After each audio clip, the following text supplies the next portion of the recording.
Hello दोस्तों, हम लोग ये तिउरा के खेत में है। यहाँ हमको एक पेड़ मिल गया।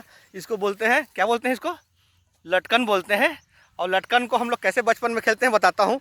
ये देखो, ये एक लड़का है दिलेश्वर कुर्रे, इसके सिर में हम लोग मार रहे हैं इसे और इसको लटका रहे हैं, इसको मार के। और इससे हम लोग बचपन में बाल से खेलते थे और ऐसे ये करते थे, ऐसे ही कर देते थे तो वो नहीं निकाल पाता था। इसको निकालने में बहुत मुश्किल होता था। ये है लटकन और वो बेचारा बाल फंस गए हैं। कान्हा भी निकालने में हालांकि सहयोग कर रहे हैं। और ये है लटकन। तो छत्तीसगढ़ में हमको ये लटकन खेलने को मिलता है। और बाल फंस गए, बेचारा गरीब रो रहा है। और ये जो रोते हुए बालक है हंस रहा है।